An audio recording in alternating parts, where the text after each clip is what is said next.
that radio. This is 2019. Absolutely. According to the Gregorian calendar. You know,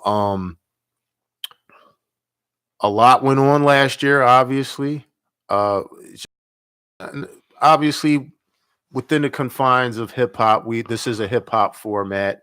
This is a music format, but just in all of our lives in general, personal as well as just all over the place. 2018 was definitely a year full of ups, downs, peaks, valleys, um, and all the in between. Um, but yeah, this is 2019. Now that I look back, 18 went rather fast. Uh, Clearly, we got to get used to writing 2019 on everything now. I just got used to writing 2018, so that's going to take some adjustment. You still writing? Always. Yeah. No, I'm talking about physically yeah, writing. physically right. Yeah. Definitely. I'm old school. I'm not the most computer savvy guy. Everybody that knows me knows that. Heavily rely on nieces and nephews and younger people to assist me with those sorts of matters. But yeah, I still write. And I'm not one of those rappers that just is able to memorization definitely comes probably easier than some who don't participate in the craft. But I ain't one of them dudes that just walks in and got the whole song in my head. You know what I mean? I still read off paper. Perhaps that has something to do with the physical degree as well. Okay. But yeah, man. We're here. What day is this as far as the governmental shutdown? Was this like day 11 or something like that? Yeah, something like that. Something like that. Again, the federal government has once again seen fit to basically shut portions of the government down. That and the way it works, from what I understand, is like certain departments that already have their funding are able to stay open, but those that don't have a certain amount of funding are closed. Very, very, very peculiar for this to allegedly be the pinnacle of Western industrialization and all that, and the example for free society on the planet. To go through a shutdown to this of this magnitude and to this degree really speaks volumes of the level of hypocrisy that takes place with the federal government. If I remember correctly, when President Clinton was in office, we had a shutdown for about 21 days or 22 days, like that. So, obviously we're not quite at that mark yet. But just the fact that we had to do this at all, or that's affecting customs, right? I believe so. I wonder this nigga was jealous or whatever. I mean, who knows? Obviously, I think that's what the dude said. Like, obviously, you getting all the big money. He was like, no, it was a strike or whatever. I think it is affecting customs. Okay. I'm like, well, you gonna get your back pay anyway. Stop playing, like. But yeah, like, yo, this dude was on my top. He was like, yo, what you do for a living? How much money you make? Where your parents from? Who was you visiting? Where'd you stay? I mean, like. Oh, you just recently went on another luxurious trip. I wouldn't say. Yeah, I guess so. Yeah. Where to this time? My second home, St. Martin. Okay. Cuba, okay. Just like it, but I mean, the dude in customs was tripping. Really? Oh my goodness! Officer Niegas, I got your name, boss. We going to report you because like what you was asking me was way out of pocket. He was extra with it. Yeah, he was over the top. Like I mean, I've been harassed enough, so I've been asked enough. But like it's like this broad. When I was coming back from Rube one time, I'm like, yo, do you think that if I was doing something, you would catch me? Like you searching my whole thing, you want a screwdriver to open up my controller? Like what you think I got? Like I got some coke up in my controller. The joint work and everything. Then she all like, Well, your website not working. All right, well, let my webmaster know, bitch. I'm blind. I can't see. I don't care about that. I'm trying to make this flight. Right. Like, if you want my number, you want to kick it. Like, here go my number. You got the card, keep it.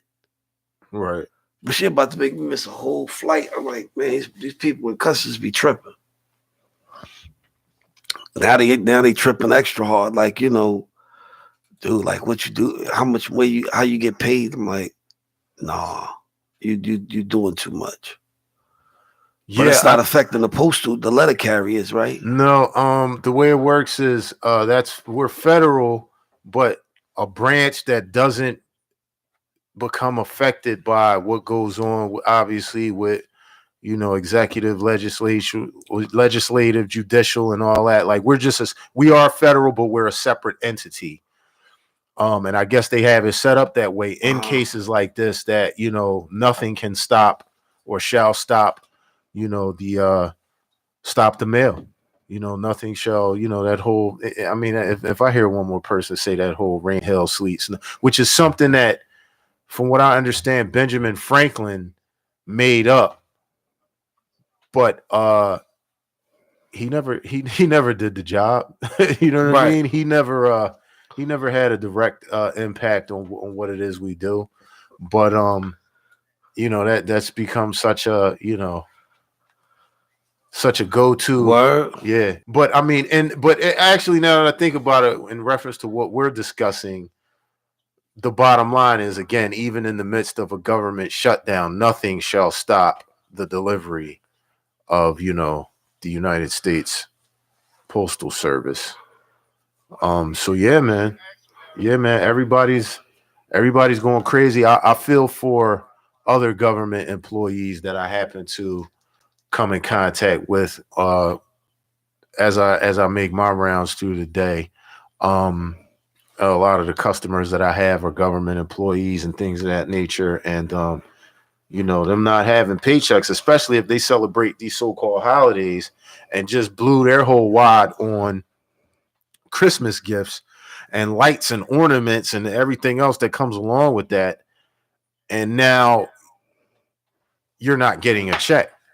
Yeah, that's crazy. It's really crazy, especially when you work for the federal government. And not to say that everyone who exactly goes 9 to 5 at a federal institution is gung-ho about the government per se, but I would imagine it's somewhat embarrassing that you get up every day to support the federal government at whatever capacity you work, but yet they're not paying you right now.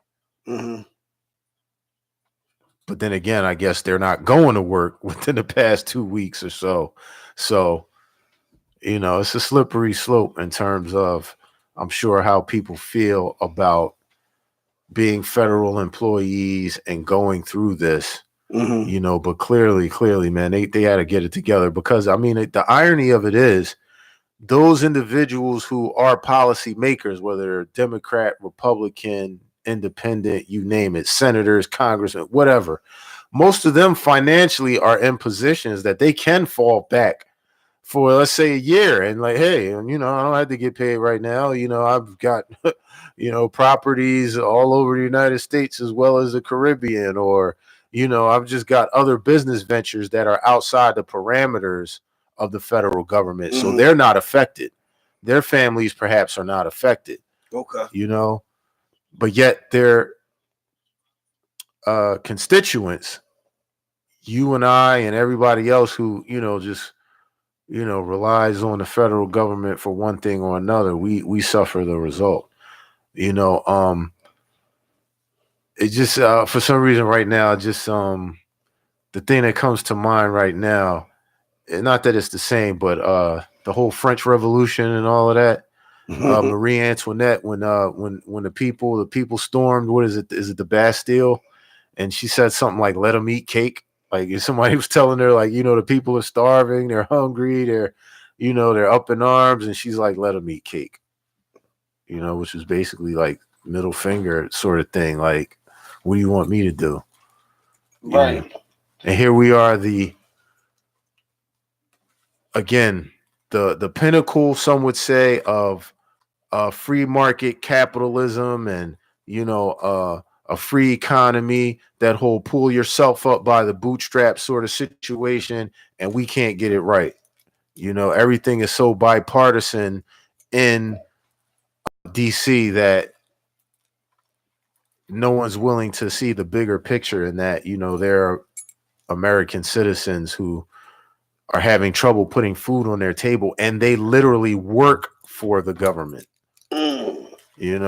Talk about a slap in the face. Is that the government's fault? Yeah, I would say so. Wow. I would say so. It has something to do with how people manage their household finances. Yes, I would say so. How you see that? So that means, okay, you get your paycheck. Right. You go to the titty bar, the shaky butt bar, you blow half your check or poking dollars or whatever, or making it rain or drizzle or whatever you're doing, right? And the government's responsible for that? Well, I mean, clearly, if you put that particular scenario out there, the response becomes different. But what about the person who has one, maybe two children in college, pays a mortgage, and is just, they're not going to the whatever the place it is you just said, and literally are living check to check, because I mean, many of us are kind of like close to that situation and are literally just feeding their family. So, I mean, it's like, you know what I mean? Of course, the scenario that you put forth, it's kind of hard to be sympathetic towards that, but I'm really talking about the hard working class, that really is becoming, the gap between working class and just out here struggling, and whatever what we used to consider upper middle class even, and poor working class, that gap is becoming widened in terms of it literally is just becoming the haves and the have-nots. Even if you're working 9 to 5, I know for myself, I don't have like a large family to support, but between, cell phone bill, keeping the utilities up, maintaining a home, feeding myself and whoever else might want to come over. I see how people can get into those situations without spending money at the titty bar and all of those things. So again, many other questions come into play. What is a fair working living wage? You know what I mean? How me paying taxes when the basically 10% who are out here blood sucking the poor, they're making millions of dollars, but yet they get taxed less than I do. So yeah, I do point finger at the government like that. You know what I mean? I personally, I do. I'm on that shit. You know what I mean? I mean, well, you do know that most people, right? When they get, i.e., now they done raise, there's the largest jump probably in history for minimum wage. Okay. So it's cats that was getting $7, $8 an hour minimum wage. Now they getting 12. They still doing the same foolish things with the 12 that they was doing with the 7 and some change. Okay. You understand what I'm saying? So it's like, it's not the government's job to teach people, good money habits. You understand what I'm saying? And then on top of that, it's people out here that do more with less. So, and plenty of them, not just small numbers. You see what I'm saying? And this is all about the disciplines, and the money habits that they have. So it's like, I've seen people when they start, getting more bread, they do, more illogical things or, consumptive things with their money, right? And that's not the government's fault. Because like a cell phone is not a necessity. It's a nice thing. But then some people, like I know some people whose cell phone bills is higher than mine, and they bread is way smaller. I'm like, how you paying $70, $80 a month for a cell phone bill? I don't pay that. You understand what I'm saying? So it's just one of those things. I mean, you know, I don't know, man. I hear what you're saying, but the government is not to blame, because that's just like us saying that, you know, us still blaming Massa on what happened years ago. You know, Did you get your 40 acres and a mule?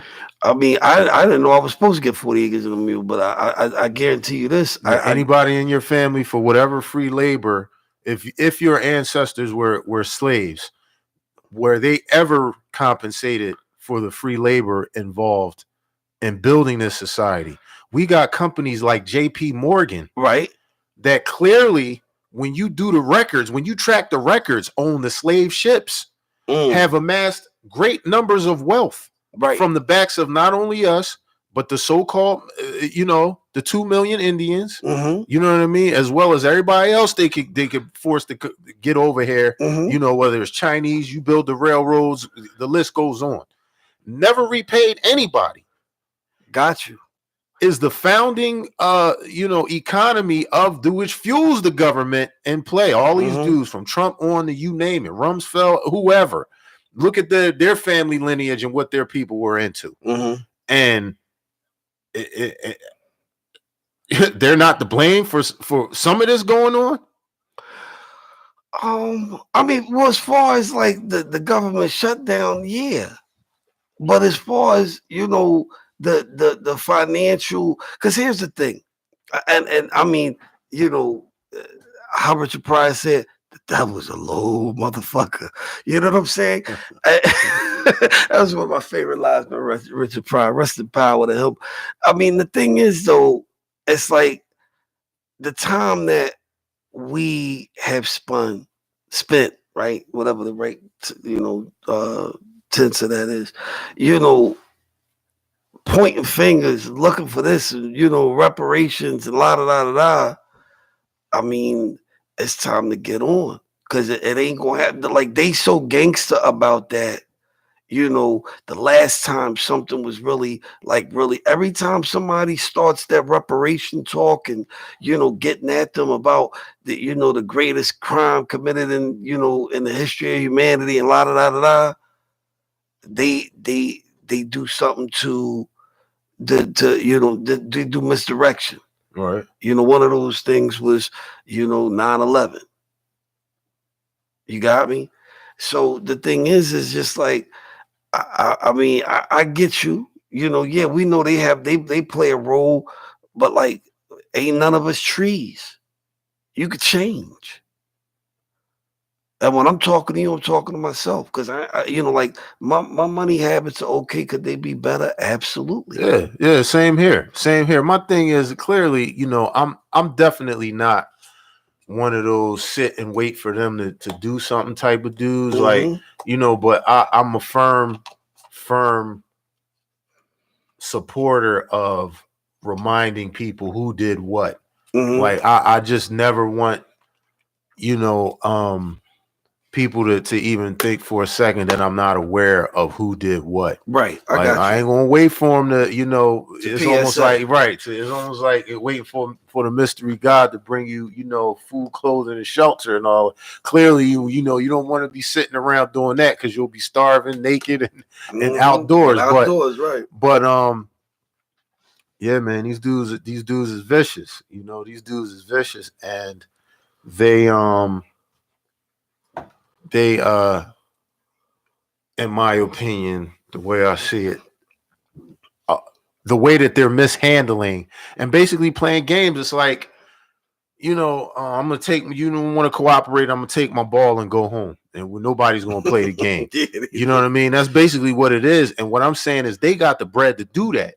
You know what I mean? And know that they got offshore accounts here, and, you know, Swiss bank accounts, and, you know, property and all over the planet, and, colluding with this one and that one, and stuff going on in foreign governments and hands involved in the drug trade, you name it. While it affects, Joe Schmo, who he's waiting on me to deliver a check that's just not coming right now. Mm-hmm. You know what I mean? And again, I agree with you in terms of personal responsibility. We do have to, knowing that these sorts of things go on, because again, I kind of look at it like, and not to be, on a conspiracy theorist tip, but things like the King Alfred plan and wanting to go into martial law and things of that nature. When I see certain things like this happening, mm-hmm. and I'm like, is this a precursor for other possible events? Because I do know that, especially when COINTELPRO was on and popping, which I know is still on and popping, just perhaps labeled something different. Certain experimental things took place. They monitor and know how to maneuver certain instances where rioting might happen in certain communities, and they'll fall back and say, okay, what would happen if nobody was able to come in and out of this community for a month? Or, I remember perhaps this time last year, like I was in the supermarket, and I don't know if it was the EBT cards, whatever it is, that the public assistance system shut down. Okay. It was havoc and confusion in every supermarket in my neighborhood. I'm sure it's every supermarket in the country, and they weren't able to tell people when the system was going to be back up. I so happened to be in line, and I had cash on me. So I was able to still make my purchase. I still think I didn't get everything that I wanted at that time, because it was just so hectic in there. But I happened to have cash, and at that same time, they were saying something was wrong with the ATM machine in there. Right. And I'm like, yo, what if this would happen for a month? You know what I mean? I'm watching people in there ready to fight and go ape-ish just over not being able to use their cards and not being able to pull cash out of that particular ATM machine. Mm-hmm. I'm like, yo, what if this happened for a month? What are people going to do? You know what I mean? And they're not able to get food for a month. And you got babies crying in the crib. What would you do? I'm kicking in somebody's door.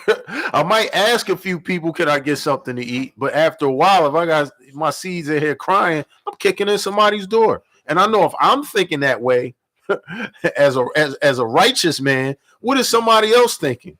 You know what I mean? What is the neighborhood thug thinking?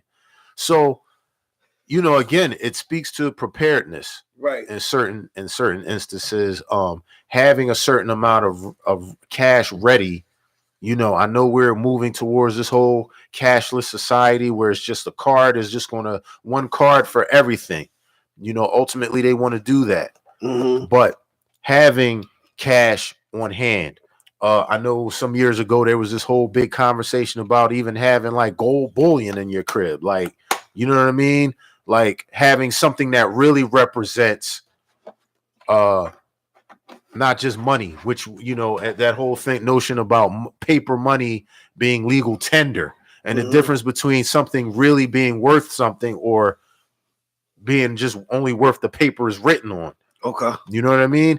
Those conversations come into play. Having enough food stored in your home so that in the event that a week, 2 weeks, a month, you're unable to get food from the supermarket, the Poppy store, wherever you get it from, just preparedness.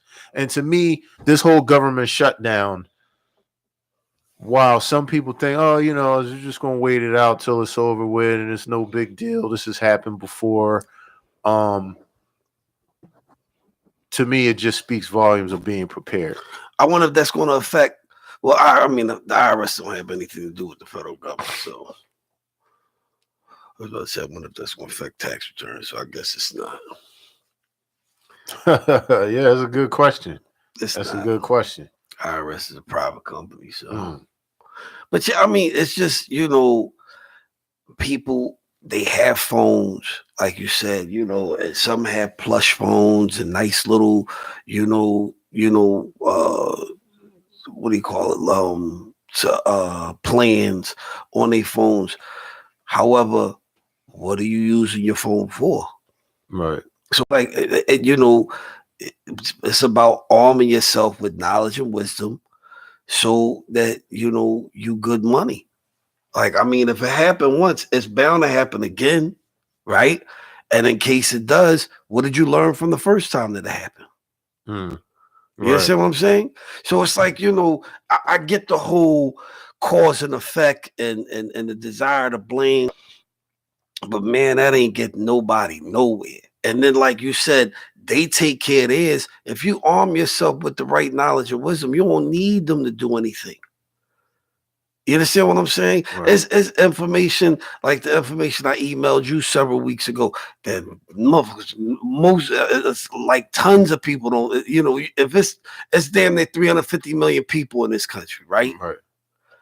That's down to like the 0.5%, 0.5%. Mm. If that, it might even be less than. It might be like 0.1% of people who know about that. Right.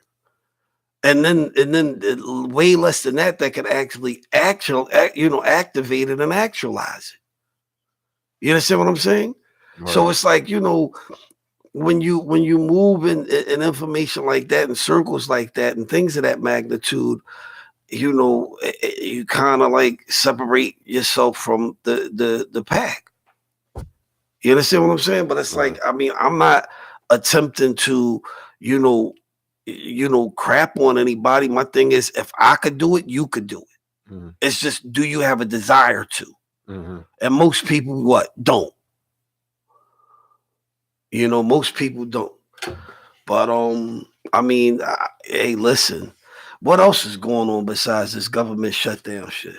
Because I could tell you, it was a ton of people, at the places that I was at, turning up.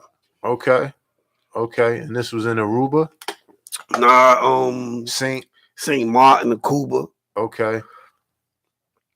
Now, what was the event? Was there anything? This was just a casual, leisurely visit, or was there something specifically going on? I mean, I was down there on my job. You know what I'm Okay. saying? So it's like, I was down there doing some recording and doing some private parties and things of that magnitude. Okay. Plenty people doing their thing, plenty people traveling all through. The airports was mobbed with people. You got me? Okay. I stopped through Orlando. Orlando was nuts. Wall to wall, bulging at the scene. Plenty money being spent. So, people doing their thug. Okay. They doing their thug. But well, what else is going on out here? Well, again, this being a hip hop format, perhaps we'll just get into what went on 2018. I'm sitting trying to think of what the most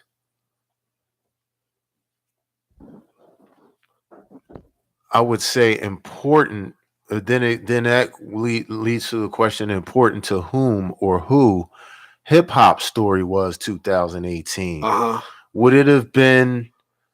I mean, in a year went by so fast. The whole Meek Drake thing, was that 18 or 17? 17. That was 17. Right. So we're talking more Cardi and Nicki. Cardi and Nicki and even like Game. That was 16. 17 was Game and Meek. It's like late 17, early 18, right? Akeem? Yeah. So that was 17 was Meek getting trashed twice, second time by Game. Well, I'll tell you what, man, with everything, with all the contenders, I mean, just look at it now. Where's Game and where's Meek? I mean, but Game that ate already. Meek had to go through all of that. So I think Meek's eating a little more. I think Game had. Don't get me wrong, and I think Game is dope lyrically. I think he's one of the best to ever come out of the West Coast. I think he's really paid attention. He came at a time where he really paid attention. I remember he get a lot of times gives this story in his interviews where I think he got hit up and he was in the hospital after he got hit up, and in recuperating, he was listening to like all the great albums. So he's listening to like NWA. Of course, he's listening to Ice Cube, Pac. But what I thought was also dope for a West Coast cat was that he was saying he was also listening to like Nas's first album, and just really, really, he's versatile in what he listens to and what he studies. And I think all of the great MCs, first of all, are students of the game and are versatile. Like they don't just limit themselves to whatever region they may live in. So clearly, Game being a West Coast dude, I mean, it's just a given that he's grown up on Dr. Dre and NWA and Ice Cube and all of those artists, Eazy-E, the list goes on. But I also thought it was really, really dope that he puts it out there that he studies all the greats, whether it's Scarface from Texas, whether it's Nas, obviously from New York. He's just very, very much a student of the game, and I think that's why his body of work resonates with people that not only might be into like more of the gangster style of music, but people that are into more lyricism. And to me, I mean, just from the gate, the fact that he rhymes the way he does, to me, was just always indicative of somebody who was a student first and really prided themselves in knowing the history of great artistry. So yeah, man, don't get me wrong, Game is extremely dope. But I think if we look at Meek's career and the level of influence that he has on young people, especially, and I mean, obviously we may be somewhat biased because I'm here in Philly and he resonates so much with young people here in Philly. Oh, he buzzed all over. Yeah, man, he's definitely someone who has the hearts and minds and ears of a certain segment of young people, and I think his rags to riches story is something that definitely resonates. His whole, we saw him with the, like they keep saying, with the dirty braids on the, what I'm saying, with the DVDs and all of that when he was young, just rhyming in the streets and doing it out of the trunk, and then going on to like the Come Up show, and then you've seen the progression. Right. Him going from just rhyming on street corners in North Philly to now just flying jets all over the world. And being courted by $1 million moguls and sports aficionados and sports team owners and stuff like that. Like it's definitely a rags to riches story, and I think that really resonates, especially with young people here in Philly. And I mean, I ain't gonna front, when he first started out, I didn't really see it. I thought he was okay. But now that I really sit and listen, and I got like nieces and nephews that really listen to his stuff, I'm like, yo, he gets busy. I need you to listen. He gets busy, man. He gets busy. I think what would be the ultimate component is if, as a result of some of the things he's gone through legally, if he has people around him that make him more politically aware, socially aware, more aware of how to articulate the plight of our people. Come on, man. To me, he's already one of the greats, but that just would take him into a whole. Yeah, I think he's one of the greats. No, I do, man. One of the great what? One of the great MCs. Oh God, I do, man. I do. Yeah. And I think his body of work is going will ultimately be the test of that. Would be the testament to that. I hear you, Lord. With that being said, why don't we get into some music? I'm sure I'll put him somewhere on the sound set. Wow, one of the greats. I'm sure we got something. Did I put any Meek up there? Hell no. No? Yeah, definitely, definitely. If you could, that would be great, man. And yeah, man, Philly's own, born and raised, well behaved, and I mean, just clearly, yeah, he's been in, had some skirmishes and scuffles in terms of like doing the wheelies on the dirt bike and all of that. But when we look at the grander scheme of things, I think he's been pretty tame as far as like some of the stuff some other rappers have gotten trouble they've gotten themselves into. Hmm. He's still a young man, and again, uh, perhaps not being given, a certain type of. I'm sure there are people around him that give him guidance, but we all grow and learn and understand as we get older willfully. And I think that he's shaping up to be definitely a responsible young man.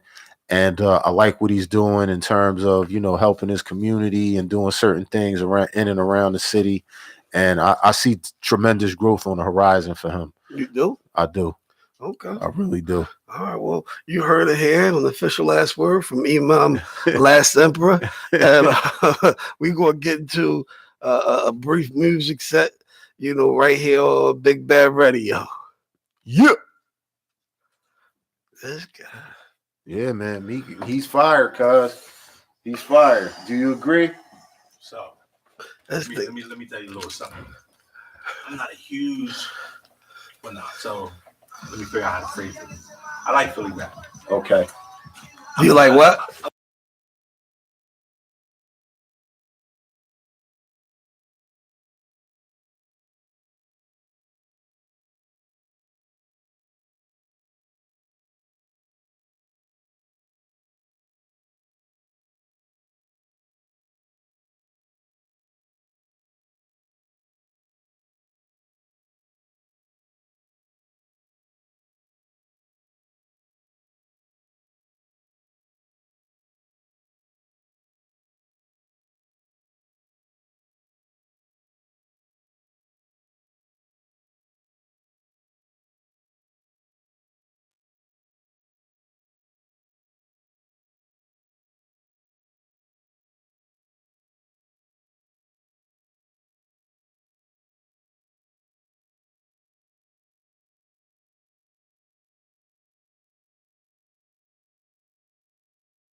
Boys or whatever. The Right. broad from Colombia. Right.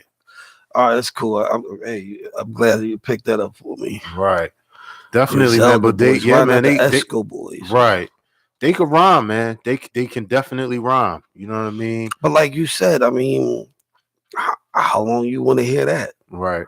It's the Right. same thing. Like, you know, it's like 4 little G raps running around. You know what I'm Right. saying? Right. After Brothers on the Run. And you know what? I think one of them has a song called Son of G Rap. See, that's Yeah. One of them actually has it. I think he's on the song as well. Uh-huh. But I think one of them definitely has a song called Son of G Rap. That's but crazy. they get busy, man. You know, they definitely made a lot of noise in 2018. We were talking off air, and you know, Akeem definitely brought it to our attention that probably in terms of like hip hop beef or MC beef, probably the most notable was the whole Pusha T and Drake little dust up. Mm-hmm. Which I'm not even quite sure. Like, where did that all start from? Like, what was the origin of that? Mm-hmm. Do we know? I don't even think we know. But you know what? This again raises a question for me again. The legitimacy of that, not so much on the part of Pusha T, but in terms of this whole notion of Drake not necessarily writing his own rhymes. Mm-hmm. Like, do the kids nowadays care about that? No. Like, no, No. right? Wow. Well, let me ask you, Yin, do you care? I care. Okay. Yeah, I mean, most of these cats don't. Yeah, like this generation, you know, and I'm thankful for young brothers like Yin, you know. But most of these, you know, like that's why it's a whole lot of stuff with that generation that's just like, you know, football. Okay. You know, I mean, like, I don't, it's almost disrespectful to say you don't really care. You see what I'm saying? Right. To me, you know, Right. Right. because this is hip hop. This is not R&B. It's hip hop, and I don't True. think that the top. I don't think that the top income earner or the top person should be a person like it was okay when L was on top because he was a beast and he was even taking subliminal shots at cats that we missed when we were that age. Right. I didn't know he was going at EPMD. Yeah, I didn't know that. You see what I'm either. saying? Yeah. I'm like, wow, like, you know, but like they say, he the GOAT. Right. So it's like, all right, it's L, you know what I mean?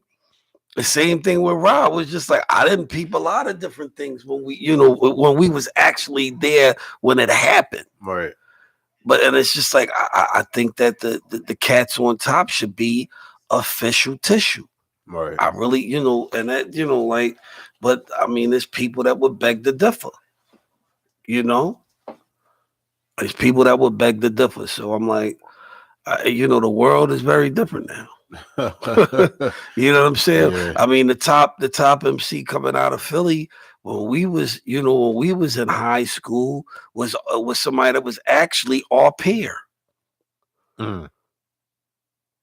I mean, he's one of the, you know, like you talking about a true underground MC. It was Right. EST, you know, commercial wise, Right. you know, your Overbrook boy or brethren, you know, was killing it. Right. You know, but I mean, as far as like, if you wanted to hear something, I even back when we was younger, you know what I'm saying? If you wanted to hear like a motherfucker be like, yo, would you rather hear once more you hear that dope stuff? Right. Or something by, you know, or straight up? Straight up. Right. You know, you rather hear straight up or once more you hear the dope stuff, or you want to hear something by Fresh Prince?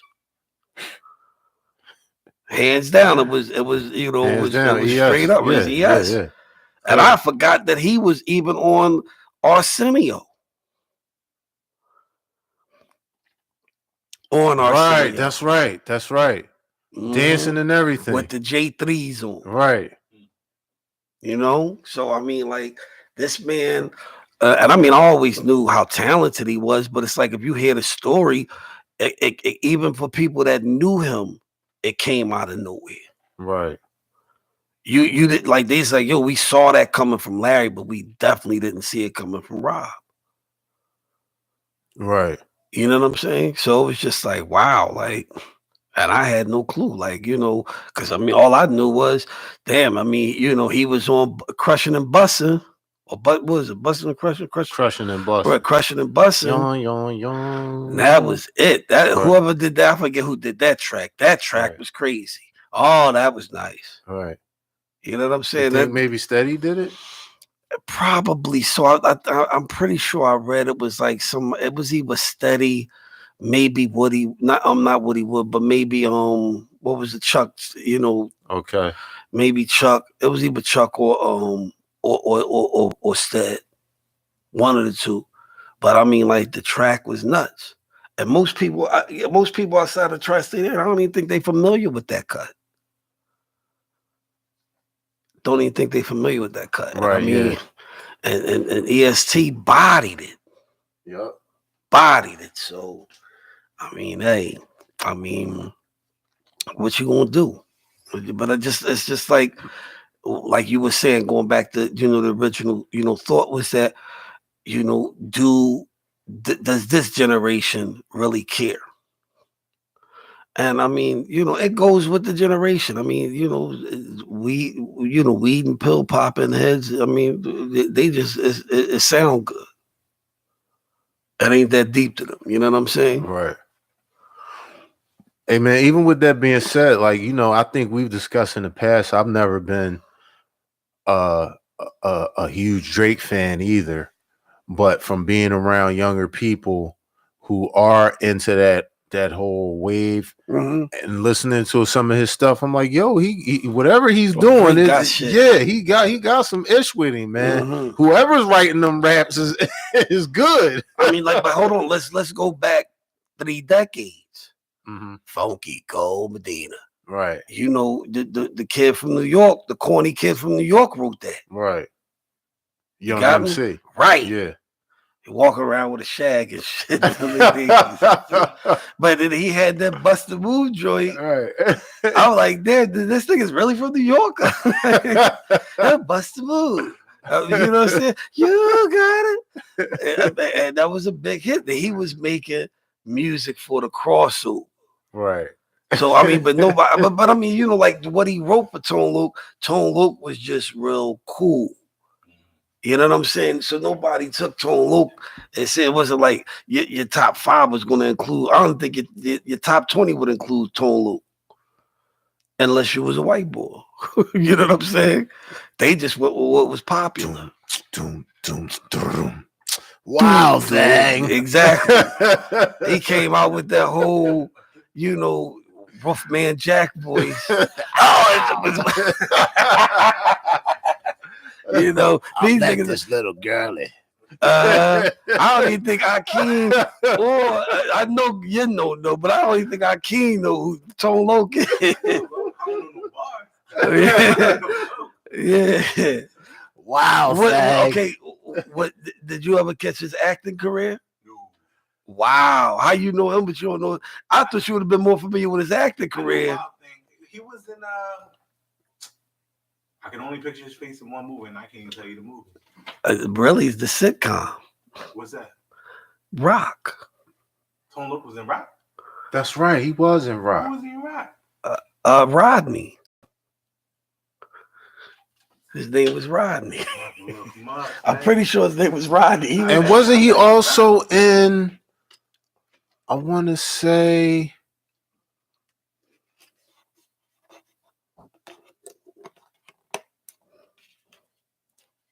Poetic Justice? Probably so.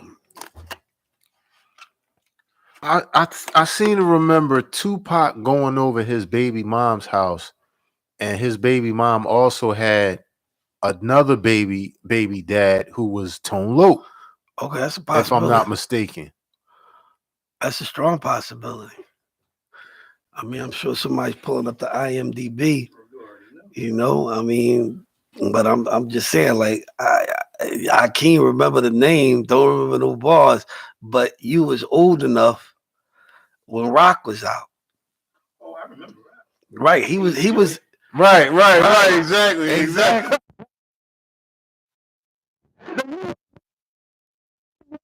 It's when Joey was the Leon on fucking NCIS. Right. That's right. I'm like, That's right. damn. That's right. But yeah, so it's just yeah, Rock. I mean, Tone Loc was on there for almost like a whole season. I know he's on there for at least 10 episodes. And he talked just like this. Well, Right. you know, Rock. His name was Rodney. I'm pretty sure his name was Rodney on there. You know Rodney. Well, Rock. You know. I do remember him on Ace Ventura. I don't remember that. You gotta be good. See, those all movies I only checked out once. That too, yeah. I only watched Ace Ventura maybe once, He twice. getting some nice royalties then. Ace Ventura was like, that's Hollywood. I'm sure he deep. They said he was on. And he had a cartoon for a minute. I remember It that. was a little bear or something like that. So I run it down. Hollywood TV series, Not Cool, Uncle Grandpa, Mike and Corey in La La Land. We'll skip some of these. So he was on King of the Hill. Damn, I remember that. Deadly Rhapsody, Rude Awakening, Titan A&E, which is a movie. They said he was on Living Single, Heat. He was Richard Torino on Heat. Ace Ventura, Emilio. He was on Rock. Ronnie Paxton. Oh, Ronnie. Okay, I thought it was Rodney. Poetic Justice. He was on Posse. That's what I was picturing. Posse. I forgot all about that. I do remember him being on Posse. Yeah. So that's all his major joint. Baby Kids. I mean, he got He put in work. He got a resume. He put in work. Big up Tone Loc and shit. What, he like 60 now and shit? We're talking about Wild. Him and Ice City. He sit down at the Dell and shit. Performing Wild Thing. Exactly. With a 50 and over crowd. I wonder if you bought him here, how many people would come out. I guarantee you, 90% of the audience would be white. Girl, get your dress ready.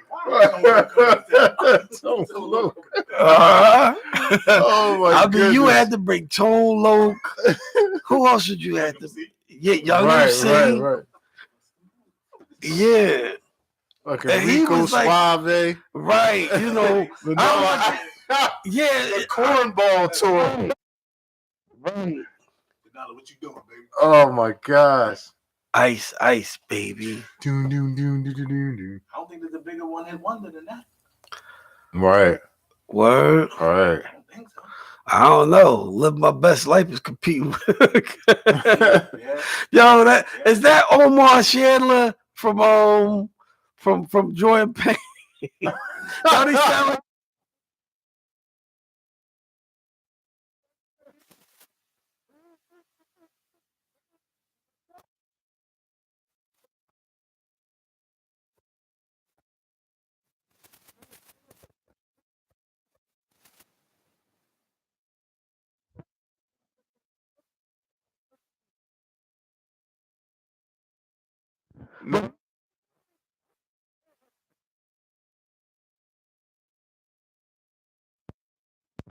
But that's the joint, like, I'm like, yo, I could never get with that joint. Because that's some shit you put on your grandmother, your mom, like, Right.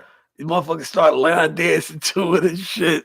They got to live my best life line dance and shit. I'm like, oh my goodness. So that was a 2018. Oh yeah. I mean, please, yeah. And Please. that ended 2018. Right. You know, Right. that's crazy. But I mean, like, you talked about beefs. So you think, I don't even think that Pusha and Drake joint compared to Nicki and Cardi. Well, because as always with women, they took it to other levels. They at parties throwing shoes at each other and stuff like that, and somebody got sucked. Remember, they beat somebody hit Cardi in the head, and she had the big knot on her forehead and all. So it just got yeah. She was all knotted up. Yeah, she was all knotted up. But I mean, clearly, 2018, she definitely made tremendous strides. Oh, hey, listen, You know what I mean? she's the superhero. Yeah. Because she went from worse or zero to hero. I ain't gonna say worse to first. She went from zero to hero. I don't think anybody in the history of the music industry, not just hip hop, did what she did in the time period that she did it. I mean, who comes out, bubbles, and then got a damn Super Bowl commercial? Right. Came from nowhere. Right. So it's like, you know, not only a commercial, but she's also turning down Super Bowl appearances. She turned down the Super Bowl appearance because of Colin Kaepernick. A lot of people are doing that. Right. But I mean, no, she performed out there at a couple of joints. But I'm talking about like this year. Oh, okay, this year I got you. Right. Cardi and the NFL approaching you like, nah, I'm good. Like that's amazing. Right. Yeah. Right. And I you know, I bang with her for that. Right. You know what I'm saying? The thing is though, it's like it goes back to what I was sharing with you. Like that's all her PR team, because I don't think that's her. And big up, you know, big up to her PR team. But my thing is the same thing you was looking for out of Meek. You know, all we could do is keep our fingers crossed. Same thing with her, that she arm herself with knowledge and wisdom and not just have people pulling strings for her, making her, you know, the right decisions. But she, you know, she comes into her own where she's making those, you know, having good, you know, great orderly direction and making those decisions for herself. You see what I'm saying? Like, I don't have any, like, you know, I don't hate Meek. I know a lot of people probably think that the blind motherfucker, he'll let up on Meek. But it's like, you know, show me something. All right, so you got a dope little album. Cool. What's next? Right. See what I'm saying? That's right. all. What's next? Probably acting roles. I got you. But past the acting and everything that's contributing to his personal success, right? What is he doing, you know, as a whole? There were thousands of motherfuckers that was at the CJC or the federal building, including, you know, the young Earth Jazzy, who was in the video. They ain't giving no paper for being in the video. Right. Thousands of people down there saying free this dude. What is he doing for the youth? I ain't just talking about giving no fucking book bags and bikes and haircuts away. I'm talking about some real shit, like, you know, having a foundation, you know, or coupling or teaming with a foundation, you know, and having programs set up. Because now you got the power. He's like Chill Rob G or Snap. And you don't want that. You know what I'm saying? Well, I will attack, and you don't want that. Right. You know, he's got the power. Whoa. You know what I'm saying? And I just really want to see what he does with it. That's all. You know, that's all. You know, like, look, you know, all right, cool. You came from, you know, Beirut. Because I mean, like you know, you go throughout the neighborhoods or that part of North Philly, you know, where he's from and where I'm from. It's like Beirut. You could walk probably from where he was shooting that video at up around 24th Street. You could walk probably straight down from there to Broad Street in the middle of the block. Do you understand what I'm saying? I'm saying you could be at the middle of the block and cut through lots and make it to Broad Street. It looks like a damn war zone. Right. You understand? And that's all not because it was an actual war zone. There was a war. It wasn't even a war. It was a almost, you know, damn near like a genocide. Because, you know, of what was, you know, perpetuated in our communities, not only in North Philly, and it took the promise. It was like, you know, it was a quiet genocide. It was a quiet version of, and just to finesse that, what you get up top, you know, like which was like the whole war of the North and South or the Civil War. You know what I'm saying? Was just, you know, the differences of approach. Down south, they gangsted, you know, the wealthy blacks that were in North Carolina. What city was that? North Carolina. Was it Raleigh? or Durham. I know it's let's see, but Durham or Raleigh. The gangsters, the wealthy people that was in North Carolina, Raleigh or Durham or whatever it was, and the wealthy people. But prior to that, that was in Oklahoma, Okay. Black Wall Street, gangstered them, Right. destroyed their stuff. Well, up here, what they did was, you know, all the sole proprietors and the entrepreneurs, they got them addicted to one substance or another. You see what I'm saying? They fell for the jokes. Oh, here goes some coke. Here goes some heroin. Right. Here goes some pills. So they got them hooked on something, and then they start neglecting their businesses, start neglecting their families, start neglecting their dreams. Right. Now nobody's here to teach the people coming after us. It's gangs and oodles of abandoned properties. And nobody here to say, well, look, I could go buy that property. I could do this and acquire title, or and rebuild up the community. So it's just a different version. People don't even peep that. Just a different version.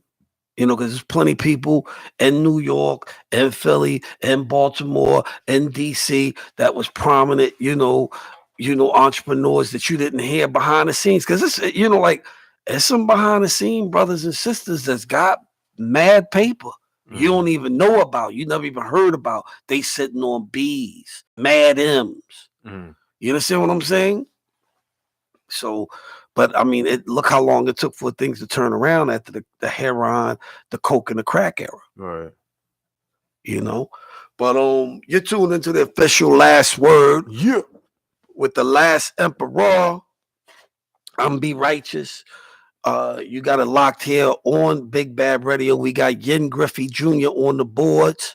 We got Akeem, not Akeem, Akeem. Sitting here, co-producing the show and all of that. I guess we'll get into the next music break. What you want to kick that off with? Yeah, God? I think it's appropriate since we've discussed these artists. Perhaps some Drake's God's Plan. Cardi B, I like it like that. And somebody else who made a lot of noise with particularly their video for this record, Donald Glover. This Is America. Oh, okay. That made a lot of noise this year, 2018, for one reason or another. A lot of crazy stuff going on with the video. He had a lot of subliminal things in there in terms of police shooting black males and things of that nature. It was kind of far out there, but he's another one that's parlayed his I don't know if he was he an actor first who then started rhyming, or was he? From what I understand, okay. He was an actor first. Well, he was a writer. He was a writer. Okay. He was a writer and producer. Okay. Right? Oh, he was. He was rapping and acting around the same time. Wow. Yeah, this young brother's mad creative. Yes, he is. And like, right. Wow. That's right. And I thought he was dope. And Solo, a Star Wars story. You know what I mean? he was in that too. He played a young Lando Calrissian. Yeah. Okay. Yeah, the young Billy D. Williams. Yeah. So, Damn. yeah, man. Hats off to Donald Glover, man. We're gonna play. Now is he Danny Glover's grandson or? No, I don't think there's any relation. I don't think there's any relation. You sure? Because his name Donald, it's Danny. Right. It's like clearly close. Clearly close.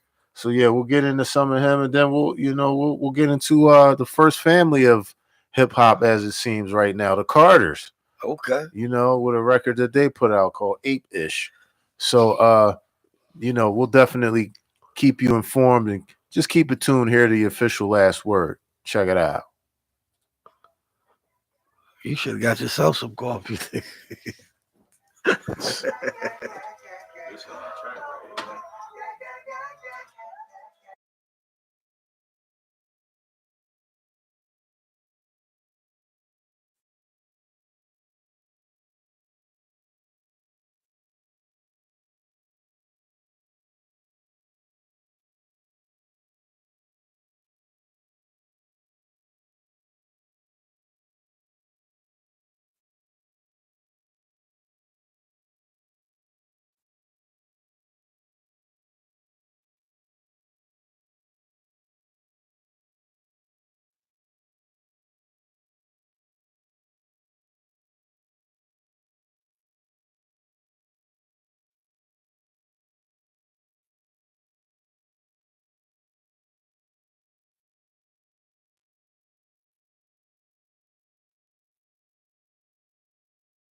Drake, God's Plan. That had to be definitely a heavy rotation on radio stations in 2018, without question. Without question. Speaking of which, I mean, a record that you even mentioned, Little Duval, I'm living my best life. I mean, I can tell you alone, I hear it about 3 times before I leave for work, just being in the office in the morning. Like, you know, obviously terrestrial radio. I mean, they just put that joint on. I mean, it's beyond heavy rotation. Beyond. Yeah. You know what I mean? And I don't even think that's being paid for. Like, you know. Wow. Right. Yeah. That's the program director saying you're gonna play this. Mm-hmm. You know what I mean? This is what the people want to hear. Now that's an organic buzz, and it just took off. Right. Yeah. Clearly. And that's nationwide. Like everybody, everywhere you go, you hearing that, is playing it, and it's like, wow. Like, you know. Clearly. But I mean, hey, you know, but none of them, like, we talking about what would this be? I'm gonna guess 7 years, 8 years running. I mean, arguably one of the greatest runs in the history of music, let alone hip hop. You know, you got King Drake. You know what I'm saying? Oh, yeah. Drake Midas. You know what I'm saying? Oh, you know, I mean, whether it's his song, your song, their song, our song, right? You know, he get on it and it's a rap. Right. You know, you could just cash that in. You all right, put your chips to the middle of the table. All right. And I mean, like, I would have to say he's the exception. Like, I'll you know, I don't mess with like somebody else writing, but like, you know, I don't really look at him as a quote unquote hip hop artist. Okay. You know, I mean, he's an entertainer. Okay. You got me? He would fall as the exception for me, but yeah, he wins. He reminds me of myself in the sense that, like, in school, I could cheat off of you and get a higher score on the test. Okay. Cats used to hate that. Okay. Especially in physics. Oh my goodness. You know, Mr. Rabino's class, sometimes I ain't even just studying. I just be like, yo, move your hand, nigga, like kicking niggas under the table. And I look and be like, oh, that's wrong. Okay, I would take this. Everybody get this scores back. This nigga got a B minus. This nigga got a B plus. I got an 80. Like, how the fuck you do it? I could just tell your shit was wrong. Right. So, you know, I mean, but yeah, I celebrated success, man. Definitely. You know, I celebrated success. You know, the Carters, you know, Weezy, he had a dope project. Some people was earlier in the year was shitting on it. But I mean, like, he got a joint. I'm sure if you hear that Best Life joint 3 times, I'm sure you hear, you know, Uproar about the same amount of time. Because Uproar is crazy. That's the joint with him and Swiss. Okay. You know, we need to probably play that before we go out. Definitely. You know. Well, you know, getting to more on a note of our era, were you able to listen to the Bumpy Knuckles album at all? No, I haven't checked that project. Pretty dope, man. I'm quite sure it is. Dope. I'm quite sure it is. Dope. And we're speaking of Freddie Fox, FOXXX, part of the, if I'm not mistaken, Full Posse. Mm-hmm. You know, used to run with Eric B and Rakim and all them dudes. Very well known in the industry. Came to Nas's aid when Nas was going through the whole thing. With Jigga and all that, you know, and things look like it might have went to the streets. Freddie Fox was right on deck. You know what I mean? Elder statesman in the game. And he put out an album last year that was pretty dope. Pretty dope. You know, you check out Ghost and Methods project. No, I haven't heard that. The more recent one. Yeah, they dope too. Okay. They are dope too. Okay. I mean, a lot of dope stuff came out last year. Okay. Yeah, Master Ace put out a pretty dope album with a producer named Marco Polo. Marco Polo slick. Yeah. He's a nice producer. I got a joint with him. Oh, word? Yeah, Look at you. Who don't you have? yeah. Bigfoot got yeah, projects with everybody. yeah. He hit me up. This had to be like 2012 or 2013, something like that. And he put out an album. I know other songs on the album. Like he had a joint with like Das Effects, a whole bunch of 90s rappers, and we did a joint called 6 Trill. Mm-hmm. So I know how busy he gets, and he definitely laced this project with Master Ace. They got a record out called Brooklyn. Right, Album, they both album, Brooklyn heads. Yeah, definitely. Damn. For shizzle. So Ace bodies it. Yeah, Ace bodies it. Do you have any features from LOG? I'm not sure. I haven't heard the entire thing, but the majority of it I have heard. And he just always comes conceptually brings you to a good place. Mm-hmm. But now I'm not sure, but I do know that obviously him and Ed OG have worked in the past. They got a project together. Arts and Entertainment. Yeah, man, and just definitely dope. That was a perfect fit right Mm-hmm. there.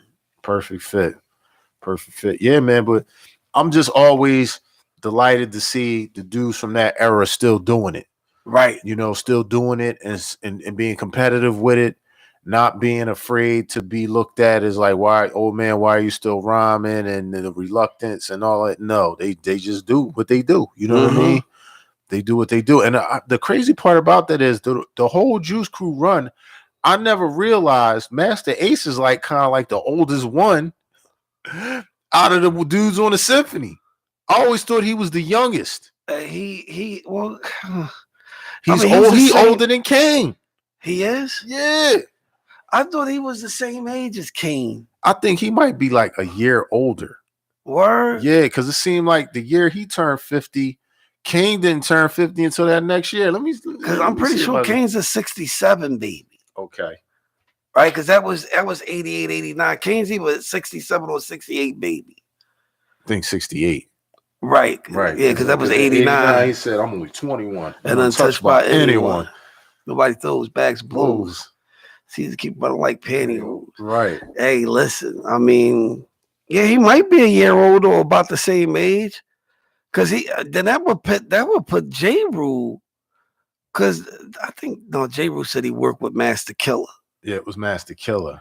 But he used J. Rule as muscle when he went in when he went over to Coachella and threatened him for some money. Master Ace was born in 1966. Wow. Yeah. He's 2 years older than 2 years older than and King. Looks younger. Right, and looks like the youngest. Right. Wow. You know who else was born in 66? The Genius. Wow. The Genius been 50 for a minute. Yeah, I ain't know Jizza was that old. Yeah. Damn.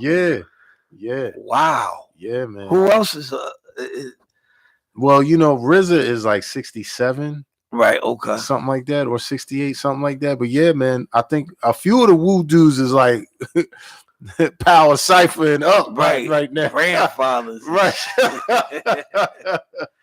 Damn. Yo, man, but that's why it's just so good to see dudes still doing it and performing at a high level, competing at a high level, because they further push the envelope, and that whole notion that hip hop is only a young person's sport, and that you shouldn't be on this whole notion that you shouldn't be on the mic when you hit 35 and older, like, you know what I mean? Yeah, because KRS-One he's 52 now. Yeah, he's a 67 baby. Right.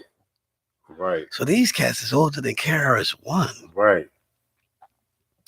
God damn. I had no idea. Yeah, man, clearly. Master Ace. Wow. How old is Marley? Man, he got to be damn near 60. Yeah, I think Marley like 58, 59. I mean, I know Roz is 68 baby. I'm guessing Eric is probably a 60, 65 baby. Okay. Biz yeah. Marlon Williams, September 30th, 1962. So he's a year younger than my sister. He just turned 57. All right. Or 60. He just turned 56, Paul. So right. Yeah, man. Damn. Yeah, definitely good year for certain cats. Like I said, Bumpy Knuckles, aka Freddie Fox, Master Ace, definitely a good year for them, 2018. And keeping it in that same, I guess, roundabout, more closely coupled with us in terms of specific age, the rap heard around the world. Black Thought on Funk Master Flex. That freestyle was just like, I mean, again, it was just a breath of fresh air because it showed the listening audience and the viewership that this whole notion of old head put the mic down, dismiss that. No question. If you could rhyme, you could rhyme. Right. And Black Thought clearly ran a clinic when he went up there. I mean, everything from the content to the breath control to, just the subtle sarcasm in some of the lines.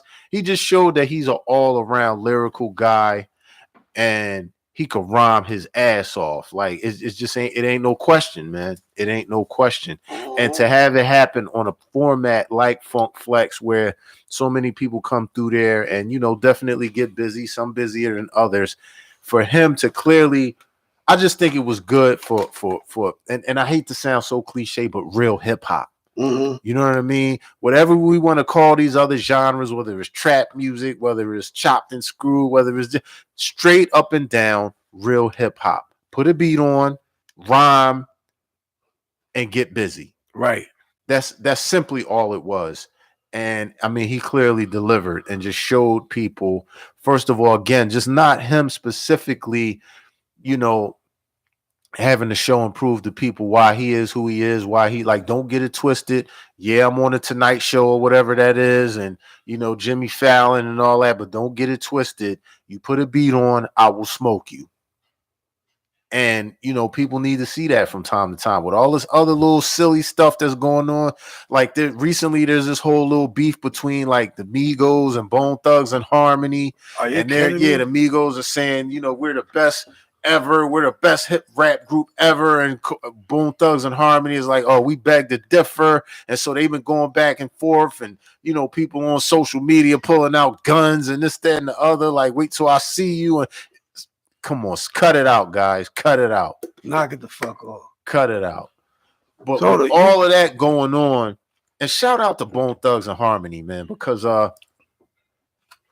when they had their run, I liked them, but I wasn't really like how some dudes was like, oh man, they're. But the more I listened subsequently, and just like, yo, they on some ish, man. Yeah, it was different. It was different. I was never into them, but it was definitely different. I marveled at the at how different it was, right. And it was good different. It wasn't bad different, but I still. Right. And I want to miss everybody. And I want to miss everybody. It's my Uncle Charles, y'all. Yeah.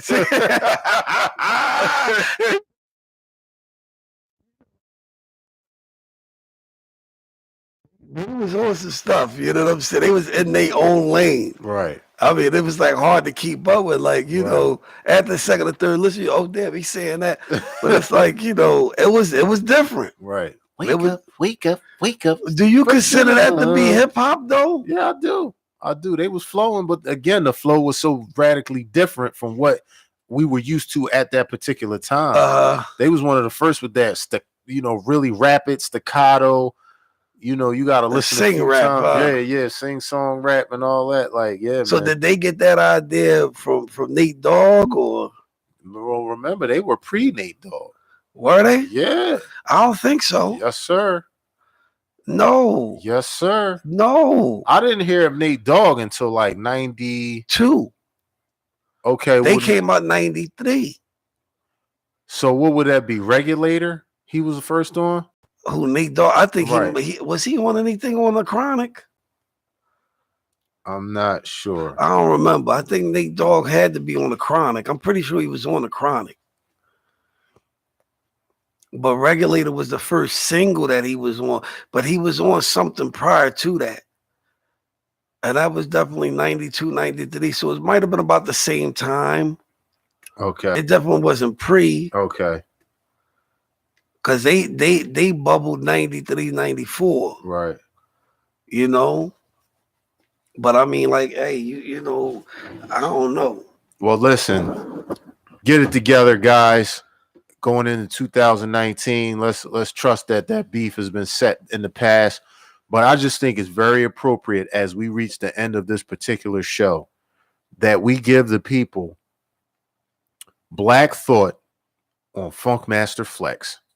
I mean, that it alone is going to take us into, I mean, how many minutes was it? Like 10 minutes or something like that? Yeah. I won't even be here those entire 10 minutes, but y'all need to hear this.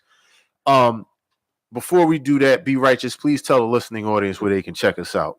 Last word, OLASTWORD on FBIG and Twitter. You know, stay tuned into the social media for Big Bad Radio. It's all one word, Big Bad Radio. And I want to thank everybody for tuning in. Back to you, Last. Yeah, as always, we appreciate everyone who's joined in to this format.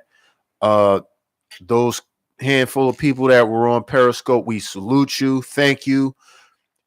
Keep listening to the programming. We appreciate all of you for a tremendous 2018.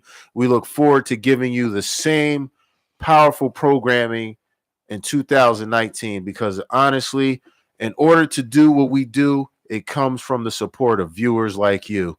So, with that being said, we leave you as always with peace.